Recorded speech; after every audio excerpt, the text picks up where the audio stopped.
రోజు జుట్టు రాలిపోతుందా? షాంపూ చేసిన ప్రతిసారి చేతిలో గుప్పెడు జుట్టు కనిపిస్తుంది. అయితే ఈ వీడియోని స్కిప్ చేయకుండా మీ ఇంట్లోనే దొరికే కొన్ని పదార్థాలతో సింపుల్గా తయారు చేసుకునే ఈ హోమ్మేడ్ షాంపూ గురించి ఇప్పుడు తెలుసుకుందాం. ఈ షాంపూ మీ స్కాల్ప్ని క్లీన్గా ఉంచడానికి, జుట్టు ఆరోగ్యంగా కనిపించడానికి సహాయపడేలా తయారు చేసుకోవచ్చండి. ముఖ్యంగా కెమికల్స్ హెవీ ప్రోడక్ట్స్కి సింపుల్ హోమ్మేడ్ ఆల్టర్నేటివ్ కావాలనుకునే వారికి ఇది ఉపయోగపడుతుంది. అలాగే ఇప్పుడు దీనికి కావాల్సిన ఇంగ్రీడియంట్స్ని అయితే చెప్పేస్తాను రండి. ఇక్కడ సోప్ నట్స్ తీసుకున్నానండి. అలాగే shikakai, amla, fenugreek seeds, hibiscus flower, hibiscus leaf, curry leaves, flax seeds, kalonji seeds, bhringraj, rosemary leaf, onion, rice, అలాగే అలివేరు. ఈ ఇంగ్రీడియంట్స్ను కొన్ని స్కాల్ప్ క్లీనింగ్ కోసం, కొన్ని కండిషనింగ్గా మరియు ట్రెడిషనల్ హెయిర్ కేర్ కోసం ఉపయోగిస్తారండి. అలాగే నేను కొన్ని ఇంగ్రీడియంట్స్ అయితే నాకు దొరకలేదండి, భృంగరాజు, ఆమ్లా అనేవి. సో నేను అలాగే కొన్ని పాకెట్స్ని కూడా బుక్ చేసుకున్నాను ఆన్లైన్లో. మీకు అమెజాన్, ఫ్లిప్కార్ట్ ఎందులో అయినా దొరికేస్తాయండి. తర్వాత ముందుగా నేను ఇక్కడ క్లీన్ బౌల్ తీసుకున్నానండి. అందులోకి సోప్ నట్స్, షీకాయి, అలాగే ఫ్లాక్స్ సీడ్స్, ఫెనుగ్రిక్ సీడ్స్, మెంతుల్ని కూడా వేసుకుంటున్నానండి. తర్వాత ఇందులోకి రోజ్మెరీ లీవ్స్ డ్రై వస్తాయి కదండి, వాటిని తీసుకున్నారు.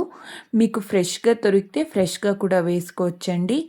అలాగే ఇక్కడ వచ్చేసి నేను కర్రీ లీవ్స్ని, అలాగే నిమ్మ వేపాకుని కూడా తీసుకున్నానండి.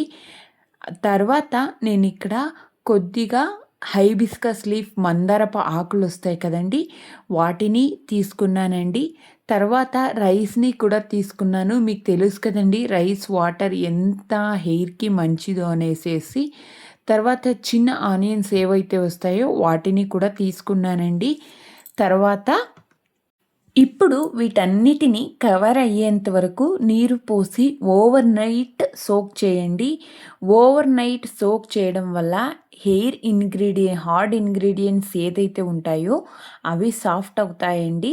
మరుసటి రోజు బాయిల్ చేయడం కూడా ఈజీ అవుతుంది.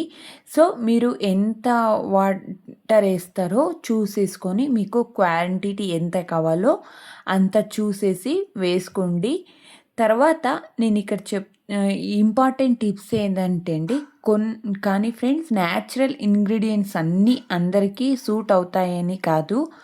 మొదటిసారి ఉపయోగించే ముందు చిన్న క్వాంటిటీలో చెక్ చేసుకోండి. తర్వాతనే మీకు బర్నింగ్, ఇచ్చింగ్, రెడ్నెస్ లేదా ఇరిటేషన్ వస్తే వెంటనే వాష్ చేసి ఉపయోగించడం ఆపేయండి. ముఖ్యంగా కొంతమందికి ఆనియన్, రోజ్మెరీ వంటి ఇంగ్రీడియంట్స్ సెన్సిటివ్ స్కాల్ప్స్ ఉన్నవారికి ఇరిటేషన్ కలిగించే అవకాశం ఉంది. అలాగే ఫ్రెష్ ఆనియన్, అలోవెరా ఉన్న హోమ్మేడ్ మిక్స్చర్ని ఎక్కువ రోజులు రూమ్ టెంపరేచర్లో స్టోర్ చేయకండి. క్లీన్ కంటైనర్లో, రెఫ్రిజిరేటర్లో ఉంచి వీలైనంత త్వరగా ఉపయోగించడం మంచిది. అలాగే వాసన, రంగు లేదా టెక్స్చర్ మరింత డిస్కార్డ్ చేయకండి. తర్వాత నేను నెక్స్ట్ డే మార్నింగ్ చూపిస్తున్నానండి ఇది అనేది. సో నేను ఇక్కడ చూపిస్తుండేది మీకు అంత మంచిగా స్మాష్ చేయాలండి, పిసుక్కుంటూ అదంతా దాంట్లో ఉండే గొజ్జులో ఉండే ఏదైతే ఉంటుందో అదంతా బయటికి వచ్చేలాగా ఇది చేయాలి. సో అలా చేసిన తర్వాత మనం దాన్ని ఫిల్టర్ చేసుకోవాలండి. ఫిల్టర్ చేసుకుంటే అంత బాగా వచ్చిన తర్వాత మనం దీన్ని బాయిల్ చేసేస్తే సరిపోతుందండి. బాయిల్ చేసి తర్వాత దాన్ని కూడా ఫిల్టర్ చేసుకోవచ్చండి. అందులో ఉండే గుజ్జు ఏదైతే ఉంటుందో దాన్ని మనం పేస్ట్లా చేసేసి హెయిర్ ప్యాక్లా కూడా మనం యూస్ చేయొచ్చండి. ఎలాంటి ఇంగ్రీడియంట్స్ అనేది ఇక్కడ వేస్ట్ కాదు, అన్నీ బాగా యూజ్ అవుతాయండి. సో మీరు చూసేసి క్వాంటిటీ తక్కువగానే చేసుకోండి, తక్కువ మంది ఉంటే. సో ఎక్కువ రోజులు దీన్ని ఉంచలేం కదండి, 2 months 3 months లోపలే మనం యూస్ చేసుకునేయాలి. ఈ షాంపూ అనేది ఎలాంటి ప్రిజర్వేటివ్స్ అయితే మనం యాడ్ చేయట్లేదు కదండీ! సో, అందుకే చెప్తున్నాను. ఇక్కడ నేనైతే ఫిల్టర్ చేసుకుంటున్నానండి. చూస్తుంటారు మీరు ఎంత షాంపూ అయితే వచ్చిందో అనేసేసి. కానీ ఒక్క విషయం గుర్తుంచుకోండి. ఒక హోమ్‌మేడ్ షాంపూ ఒకరోజు జుట్టును పెంచదు కాదండి. హెల్తీ హెయిర్ కోసం స్కాల్ప్ కేర్, సరైన న్యూట్రిషన్, మంచి స్లీప్ మరియు కన్సిస్టెన్సీ హెయిర్ కేర్ రొటీన్ అన్నీ ఈక్వల్‌గా ఇంపార్టెంట్ అండి. ఈరోజు ఈ మన జుట్టు ఆరోగ్యంగా ఉండాలంటే బయట నుంచి కేర్ చేయడం మాత్రమే సరిపోదండి. మన స్కాల్ప్‌ని హెల్తీగా ఉండేలా హెయిర్ ఫాలికల్స్‌కి అవసరమైన న్యూట్రియంట్స్ అనేది అందాలి. అందుకే ఎక్స్‌పెన్సివ్ ప్రొడక్ట్స్ వెతకడం కంటే ముందుగా మన డైలీ హెయిర్ కేర్ హ్యాబిట్స్‌ను గమనించడం చాలా ముఖ్యం. ఈ వీడియోలో చెప్పే హోమ్‌మేడ్ షాంపూని జెంటల్ హెయిర్ కేర్ రొటీన్‌లో ఒక భాగంగా ఉపయోగించుకోవచ్చు. మీ స్కాల్ప్‌ని సూట్ అవుతుందా లేదా ముందుగా చిన్న పాత్రలో టెస్ట్ చేయడం మాత్రం తప్పనిసరి. ఇప్పుడు చూసారు కదండీ! నేను సోక్ చేసిన ఓవర్‌నైట్ ఏదైతే సోక్ చేశానో దాన్ని ఫిల్టర్ చేశాను. తర్వాత ఇందులోకి వాటర్ అనేది వేసేసి మీడియం ఫ్లేమ్‌లో 12-20 మినిట్స్‌నైతే దీన్ని ఉడికించుకుంటున్నానండి. సోప్ నట్స్ వేసాం కదండీ! సో, అందుకే నురుగు చూడండి ఎంత బాగా వస్తుందో. మీరు దీన్ని హెయిర్ ప్యాక్‌గా కాకుండా మీరు ఏదైనా డిష్ వాష్‌కి కూడా ఆ బొజ్జు ఇది ఉంటుంది కదండీ! మనం ఫిల్టర్ చేసిన తర్వాత యూజ్ చేసుకున్న అది కూడా ఎంతో హెల్తీగా అయితే ఉంటాయండి. డిషెస్ మనం క్లీన్ చేసే కొద్దీ మనం ఎలాంటి లిక్విడ్ సోప్‌ది యూజ్ చేయం కాబట్టి దీన్ని లిక్విడ్‌గా కూడా మీరు డిష్ వాషర్‌గా యూజ్ చేసుకోవచ్చు. తర్వాత నేను బాయిల్ చేసిన తర్వాత దీన్ని మంచిగా ఫిల్టర్ చేసుకుంటున్నాను. చూడండి ఇక్కడ. ఇది ఫిల్టర్ చేసిన తర్వాత చల్లారనిచ్చి మనం మిక్సీలో పెట్టుకోవాలండి. అలాగే ఇది మెయిన్ బెనిఫిట్స్‌నైతే చెప్తాను రండి. ఇప్పుడు దీనివల్ల మన హెయిర్ కేర్ రొటీన్‌కి ఎలాంటి బెనిఫిట్స్ ఉండొచ్చో చూద్దాం. మొదటిది స్కాల్ప్ మీద ఆయిల్, స్వెట్, డర్టీ బిల్డప్ ఎక్కువగా ఉంటే హెయిర్ కేర్ కష్టమవుతుందండి. జెంటిల్ క్లెన్సింగ్ స్కాల్ప్‌ని ఫ్రెష్‌గా ఉంచడానికి సహాయపడుతుంది. అలాగే రెండవదొచ్చేసి స్కాల్ప్ హెల్త్ స్కాల్ప్ అనేది హెల్తీ లుకింగ్ హెయిర్‌కి చాలా ఇంపార్టెంట్. కానీ స్కాల్ప్ మీద ఏదైనా ఇంగ్రీడియంట్ ఎక్కువగా వేసి ఇరిటేషన్ కలిగించడం మాత్రమే మంచిది కాదు. అలాగే మూడోదొచ్చేసి హెయిర్ బ్రేకేజ్ కేర్ అండి. జుట్టు రాలడం, జుట్టు విరగడం 2 ఒకటే కాదండి. డ్రైనేజ్, రఫ్ హ్యాండ్లింగ్ వల్ల బ్రేకేజ్ పెరగవచ్చు. జెంటిల్ వాషింగ్ మరియు కండిషనింగ్ హెయిర్‌ని మేనేజబుల్‌గా ఉంచడంలో సహాయపడుతుంది. అలాగే నాలుగవదొచ్చేసి హెయిర్‌ను క్లీన్‌గా, ఫ్రెష్‌గా ఉంచడం. రెగ్యులర్ క్లెన్జింగ్ మీద స్కాల్ప్ టైప్‌కి సరిపడేలా ఉండే హెయిర్ గ్రీస్‌గా లేదా హెవీగా అనిపించకుండా ఉండొచ్చు. అలాగే ఇప్పుడు హోమ్‌మేడ్ షాంపూతో పాటు తప్పకుండా పాటించాల్సిన కొన్ని సింపుల్ టిప్స్ చూద్దాం. చాలా వేడి నీటితో తలస్నానం చేయకండి. లూక్ వార్మ్ వాటర్‌తో లేదా నార్మల్ వాటర్ ఉపయోగించడం మంచిది. షాంపూను స్కాల్ప్ మీద జెంటిల్‌గా మసాజ్ చేయండి. గోళ్ళతో గట్టిగా స్క్రాచ్ లాగా చేయొద్దండి. తడి జుట్టును ఫోర్స్‌ఫుల్లీ కూంబ్ చేయకుండా వెట్ హెయిర్ ఎక్కువగా బ్రేక్ అయ్యే అవకాశం ఉంటుంది. అలాగే ప్రతిరోజు టైట్ హెయిర్ స్టైల్ వేసుకోవడం తగ్గించండి. కాన్స్టాంట్ పుల్లింగ్ వల్ల హెయిర్ బ్రేకేజ్ పెరగవచ్చు. అలాగే మీ డయట్‌లో adequate protein, iron rich foods, vegetables, fruits వంటి న్యూట్రియంట్స్ ఫుడ్ ఉండేలా చూసుకోండి. అలాగే సరైన నిద్ర, స్ట్రెస్ మేనేజ్మెంట్ కూడా ఓవరాల్ హెయిర్ హెల్త్‌లో భాగమండి. హోమ్‌మేడ్ అంటే అందరికీ ఆటోమేటికల్లీ సేఫ్ అని అనుకోకుండా లెమన్, బేకింగ్ సోడా లేదా స్ట్రాంగ్ ఎసెన్షియల్ ఆయిల్ లాంటి ఇంగ్రీడియంట్స్‌ను స్కాల్ప్ మీద డైరెక్ట్‌గా ఉపయోగించడం ఇరిటేషన్ కలిగించవచ్చు. అలాగే ఇక్కడ ఇంపార్టెంట్ హెల్త్ ఏమంటే ఇంకొక ముఖ్యమైన విషయం ఏమంటే జుట్టు ఒక్కసారిగా చాలా ఎక్కువగా రాలిపోతుంటే స్కాల్ప్‌లో సివియర్ ఇచ్చింగ్, రెడ్‌నెస్, వూండ్స్ లేదా బాల్డ్ ప్యాచెస్ కనిపిస్తే హోమ్‌మేడ్ రెమెడీస్ దాని మీద మాత్రమే డిపెండ్ అవ్వకండి. డెర్మటాలజిస్ట్‌ను సంప్రదించడం మంచిది. అలాగే హెయిర్ ఫాల్‌కి స్ట్రెస్సు, అలాగే nutrition deficiency, hormonal changes, genetics లేదా కొన్ని మెడికల్ కండిషన్స్ వంటి ఎన్నో కారణాలు ఉండవచ్చు. కాబట్టి ఈ హోమ్‌మేడ్ షాంపూను హెయిర్ గ్రోత్ ట్రీట్మెంట్‌గా కాకుండా హెయిర్ కేర్ రొటీన్‌లలో ఒక భాగంగా చూడండి. చూస్తున్నారు కదండీ! ఇక్కడ షాంపూ అనేది ప్రిపేర్ అయిపోయింది. సో, నేను ఇప్పుడు ఇందులోకి మంచిగా అన్నిటిని మిక్స్ చేస్తున్నానండి.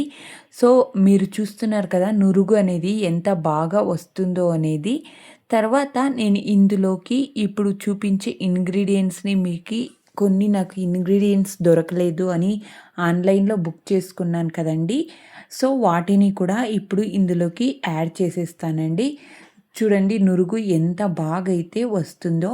నాతో మందార పువ్వులది పౌడర్ లేదండి. సో, అందుకే నేను పౌడర్‌ననేది తీసుకున్నాను ఇక్కడ. చూపిస్తాను రండి. మీరు ఇలా సింపుల్‌గా సోప్ బేస్ తీసుకొని, ఇలాంటి పౌడర్స్ తీసుకొని 2 మిక్స్ చేసుకొని కూడా ఈజీగా ప్రిపేర్ చేయొచ్చండి. నేను అన్ని న్యాచురల్ ఇంగ్రీడియెంట్స్ యూజ్ చేశాను కాబట్టి, సో, దీన్ని కూడా లాస్ట్‌లో అనేది నేను ఎక్కువ క్వాంటిటీలో కాకుండా తక్కువ క్వాంటిటీలోనే యూజ్ చేస్తున్నానండి. ఇక్కడ మొదటిగా ఆమ్లాని, అలాగే హైబిస్కస్ పౌడర్‌ని కూడా వేసేస్తున్నానండి.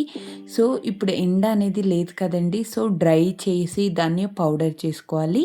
అందుకనే నేను ఆన్‌లైన్‌లో బుక్ చేసుకున్నానండి. ఇక్కడ భృంగరాజ్‌ని కూడా తీసుకొని పౌడర్‌ననేది వేసుకుంటున్నానండి. తర్వాత ఇందులోకి షీకాయి, సోప్ నట్స్‌ని కూడా వేసేసి మంచిగా కలుపుకోవాలండి. అన్ని ఇంగ్రీడియెంట్స్ అనేది పేస్ట్ లాగా అవ్వాలి. అలా కలుపుకోవాలి. మధ్య మధ్యలో ఉండలు కూడా వస్తాయండి. సో, చూసుకొని మంచిగా కలుపుకోవాలండి అన్ని ఇంగ్రీడియెంట్స్‌ని. ఇప్పుడు ఈ షాంపూని ఎలా యూజ్ చేయాలో చెప్తున్నానండి. ఈ హోమ్‌మేడ్ క్లెన్జర్‌ను స్కాల్ప్ మీద అప్లై చేసి ఫింగర్ టిప్స్‌తో చాలా జెంటిల్‌గా మసాజ్ చేయండి. గోళ్ళతో స్క్రాచ్ చేయకండి. తర్వాత క్లీన్ వాటర్‌తో పూర్తిగా రిన్స్ చేసేయండి. మీ హెయిర్ డ్రైగానే అనిపిస్తే తర్వాత మైల్డ్ కండిషనర్ అయితే ఉపయోగించండి. అలాగే ఇక్కడ రీతు మరియు షీకాయిని ట్రెడిషనల్ హెయిర్ క్లెన్జింగ్‌గా కోసం ఉపయోగిస్తారండి. ఆమ్లా వచ్చేసి ట్రెడిషనల్ హెయిర్ కేర్ రొటీన్‌లో చాలా కాలంగా ఉపయోగించే ఇంగ్రీడియెంట్స్. అలాగే ఫెనిగ్రీక్ సీడ్స్ వచ్చేసి హెయిర్ కండిషనింగ్ కోసం ట్రెడిషనల్‌గా ఉపయోగిస్తారు. హైబిస్కస్ వచ్చేసి హెయిర్ కేర్ ప్రిపరేషన్‌లో ట్రెడిషనల్‌గా ఉపయోగించే బొటానికల్ ఇంగ్రీడియెంట్స్. అలాగే కర్రీ లీవ్స్, భృంగరాజ్ మరియు రోజ్‌మెరీ వచ్చేసి స్కాల్ప్ మరియు హెయిర్ కేర్ రొటీన్‌లలో popular botanical ingredients. Flax seeds gel like టెక్స్చర్‌లో ఇవ్వడం కాకుండా హెయిర్ కండిషనింగ్ ప్రిపరేషన్‌లో కూడా ఉపయోగిస్తారండి. అలాగే కలంజీ సీడ్స్ వచ్చేసి ట్రెడిషనల్ హెయిర్ ఆయిల్‌లో మరియు హెయిర్ కేర్ ప్రిపరేషన్‌లో ఉపయోగిస్తారు. రైస్ అనేది ట్రెడిషనల్ హెయిర్ కేర్ రొటీన్‌లో ఉపయోగించే ఇంగ్రీడియెంట్స్ అండి. ఆనియన్ మరియు అలోవెరా వచ్చేసి హోమ్‌మేడ్ స్కాల్ప్‌కి hair care routine popular ingredients అండి. కానీ ఫ్రెండ్స్ న్యాచురల్ ఇంగ్రీడియెంట్స్ అన్నీ అందరికీ సూట్ అవుతాయని కాదండి. మొదటిసారి ఉపయోగించే ముందు మొదటిగా ఇందులో న్యాచురల్ సోపిన్స్ ఉంటాయండి. ఇవి స్కాల్ప్ మరియు హెయిర్ మీద ఉన్న ఆయిల్ డర్టీని జెంటిల్ క్లెన్స్ చేయడంలో సహాయపడతాయండి. అందుకే హోమ్‌మేడ్ ఎయిర్ క్లెన్జర్‌లకు రితుని ట్రెడిషనల్‌గా ఉపయోగిస్తారు. అలాగే షికాయిని కూడా ట్రెడిషనల్ హెయిర్ కేర్ ఇంగ్రీడియెంట్స్ అండి. ఇది మైల్డ్ క్లెన్జింగ్ కోసం ఉపయోగిస్తారు. హెయిర్‌ని క్లీన్‌గా ఉంచడంతో పాటు హార్ష్ క్లెన్జింగ్ వల్ల వచ్చే డ్రైనేజ్‌ని తగ్గించడానికి జెంటిల్ ఆల్టర్‌నేటివ్‌గా కొంతమంది ఉపయోగిస్తారు. ఆమ్లా అంటే ఉసిరికాయ అండి. ఇది విటమిన్ సి మరియు యాంటీ ఆక్సిడెంట్ కాంపౌండ్స్‌కి మంచి సోర్సెస్ అండి. ట్రెడిషనల్ ఇండియన్ హెయిర్ కేర్‌లో ఆమ్లాను స్కాల్ప్ మరియు హెయిర్ కండిషనింగ్ కోసం చాలా కాలంగా ఉపయోగిస్తున్నారు. అలాగే మెంతుల హెయిర్ కేర్‌లో చాలా పాపులర్ ఇంగ్రీడియెంట్స్ అండి. సోక్ లేదా బాయిల్ చేసినప్పుడు ఇవి మ్యూస్లిన్ లాంటి స్లిప్పర్లీ టెక్స్చర్ ఇస్తాయండి. ఇది హెయిర్‌ను సాఫ్ట్ మరియు కండిషన్‌గా ఫీల్ చేయడంలో సహాయపడుతుంది. హైబిస్కస్ ఫ్లవర్ వచ్చేసి మందారపు పువ్వండి. ట్రెడిషనల్ హెయిర్ కేర్‌లో చాలా ప్రసిద్ధి. దీన్ని హెయిర్ కండిషనింగ్‌గా మరియు సాఫ్ట్ లుకింగ్ హెయిర్ కోసం హోమ్‌మేడ్ ప్రిపరేషన్‌గా ఉపయోగిస్తారు. కాబట్టి ఫ్రెండ్స్, బ్యూటిఫుల్ ఎయిర్ కోసం ఒక మ్యాజిక్ ఇంగ్రీడియంట్స్ కోసం వెతకడం కంటే హెల్తీ స్కాల్ప్, బ్యాలెన్స్డ్ న్యూట్రిషన్, అలాగే జెంటల్ హెయిర్ కేర్ కన్సిస్టెన్సీ మీద ఫోకస్ చేయండి. ఈ హోమ్ మేడ్ షాంపూ మీకు యూస్ఫుల్గా అనిపిస్తే వీడియోను లైక్ చేయండి. మీకు తెలిసిన వాళ్లకు హెయిర్ కేర్ టిప్స్ అవసరమైన వారికి షేర్ చేయండి. ఇలాంటి simple home made beauty tips, hair care tips మరియు హెల్తీ రిలేటెడ్ ఇన్ఫర్మేషన్ కోసం మా ఛానల్ను సబ్స్క్రైబ్ చేసి బెల్ ఐకాన్ ప్రెస్ చేయడం మర్చిపోవద్దు. మళ్ళీ ఒక యూస్ఫుల్ వీడియోతో కలుద్దామండి. అప్పటి వరకు మీ జుట్టును ప్రేమగా కేర్ చేసుకోండి. Thank you for watching.